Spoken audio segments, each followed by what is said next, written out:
Lecture du premier livre des rois, au chapitre 18, du verset 41 au verset 46.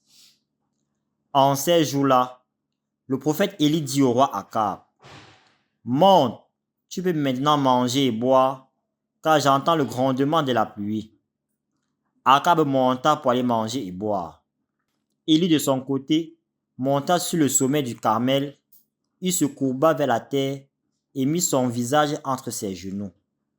Il dit à son serviteur, « Monte et regarde du côté de la mer. » Le serviteur monta, regarda et dit, « Il n'y a rien. » 7 fois de suite, Élie lui dit, « Retourne. » La 7e fois, le serviteur annonça, « Voilà un nuage qui monte de la mer, gros comme un poing. » Alors Élie dit au serviteur, « Va dire au roi Akab, attelle ton char et descends de la montagne avant d'être arrêté par la pluie. » Peu à peu, le ciel s'obscurcit de nuages poussés par le vent et il tomba une grosse pluie.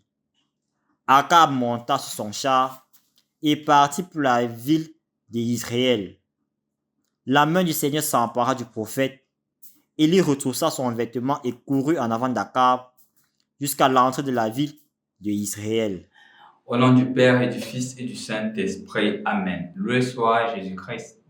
Rappelez-vous que dans les premiers versets du 17e chapitre du livre des rois, il était clairement stipulé par notre frère Élie à Akab qu'il ne fera plus descendre de la pluie sur la terre, justement à cause du péché d'Akab qui s'est résumé en non seulement amener les déités épousant une reine païenne, mais amener les déités dans le royaume et spécialement le dieu Baal et les prophètes de Baal qui avaient envahi le royaume de telle enseigne que toute la population devenait justement les disciples de Baal.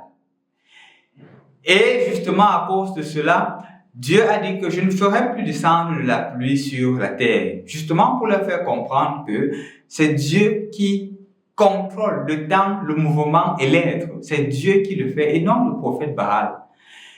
Hier, nous avions vu comment est-ce que le Seigneur montrait sa grandeur en face des 450 prophètes de Baal en faisant descendre le feu sur un taureau qui était rempli d'eau, pour montrer justement sa toute-puissance. Ces versets que nous écoutons aujourd'hui sont la suite justement de l'événement qui s'est produit hier. Et dans cet événement, Dieu renouvelle son alliance.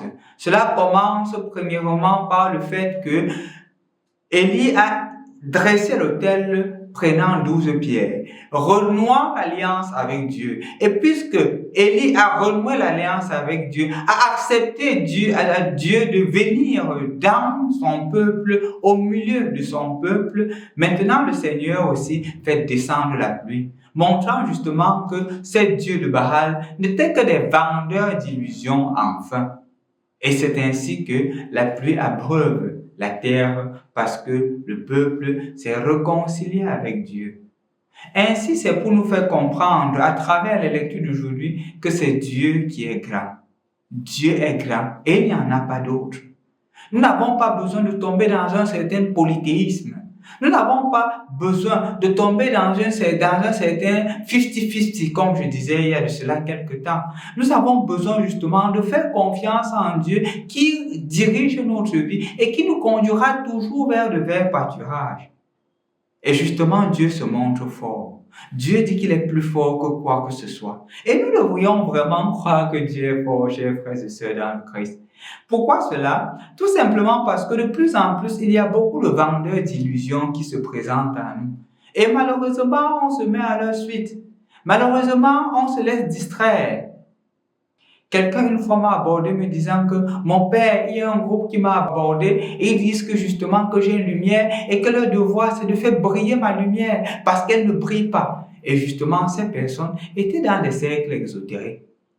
J'ai demandé à la personne, c'est vrai, ils disent que tu as une lumière, c'est vrai, et tu ne vois pas cette lumière-là, mais eux, ils ont vu. Tu es quantième de ta classe, il me dit qu'il est parmi les premiers, il finit son cycle d'ingénierie. Je dis qu'évidemment, ce n'est pas qu'il voit une lumière. qui vont faire briller ta lumière. Ta lumière est déjà en train de briller. Te parle du fait que Dieu t'a donné le potentiel. Dieu t'a donné l'intelligence pour pouvoir te mettre à l'école. Et justement, il voit ce potentiel-là et il veut détruire cela. Il veut que tu mettes ton potentiel, non pas au service de Dieu, mais au service du mal, lui disais-je. Et c'est malheureusement dans ces choses dans ce sens que beaucoup se trouvent dans des cercles exotériques, beaucoup se trouvent dans des sectes. Pourquoi? Tout simplement parce qu'on leur fait croire qu'ils n'ont rien et que justement ces sectes-là les aident à devenir la meilleure version d'eux-mêmes. C'est faux. C'est faux. C'est justement parce qu'on voit en toi un potentiel qui est en train d'éclore et justement ces personnes, leur rôle, c'est de s'assurer que tu n'utilises pas ce potentiel-là au service de Dieu, mais au service du mal. Et c'était justement l'objectif qui s'est produit dans la première lecture d'aujourd'hui. Il voulait justement détruire la population. Et Dieu a montré qu'il est le Dieu Tout-Puissant. Je crois aussi que, chers frères et sœurs dans le Christ, Dieu, en montrant sa grandeur dans la lecture d'aujourd'hui, te fait davantage comprendre que tu n'as pas besoin d'entrer dans un cercle exotérique pour devenir quelqu'un. Tu n'as pas besoin de faire des pactes inutiles, des pactes parmi des vendeurs d'illusions pour devenir quelqu'un. Non, la grâce de Dieu est déjà sur toi. Et même si des moments difficiles adviennent dans ta vie, ne crois pas que c'est en allant là-bas que tu trouveras le salut. C'est faux. Tu ne trouves pas le salut là-bas. Tu ne trouves que difficultés, souffrance, souffrance et souffrance. Jésus l'a dit. Il ne te promet pas que la vie avec lui sera toujours rose. Il y aura des difficultés. Mais une chose est certaine, c'est qu'avec Jésus, nous sommes toujours vainqueurs. C'est Jésus qui fait descendre la pluie sur le peuple juif aujourd'hui. Ce ne sont pas les dieux de Baal, c'est Dieu. C'est Dieu qui fait descendre la pluie. Et donc, chers frères et sœurs dans le Christ, je voudrais donc t'inviter aujourd'hui à renouer ta conviction en la toute-puissance de Dieu. Dieu est tout-puissant. Et Dieu, quand tu lui fais confiance, il ne t'abandonne jamais.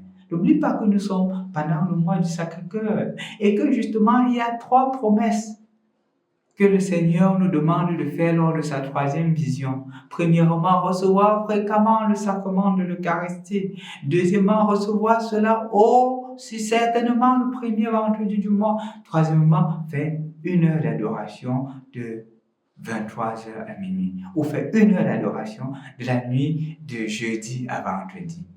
Chers frères et sœurs dans le Christ, en cela nous grandirons dans la foi. En cela, nous serons la meilleure version de nous-mêmes. Nous serons ce que Dieu attend de nous. Soit aujourd'hui, cette lumière qui illumine le monde, c'est celle de la terre, comme Jésus lui-même te l'a fait comprendre, te l'a annoncé. Saint Antoine de Padoue, que nous célébrons en ce jour, était un modèle de vie donné, était un modèle de confiance en Dieu. Soit un autre Saint Antoine de Padoue. Au nom du Père et du Fils et du Saint-Esprit. Amen.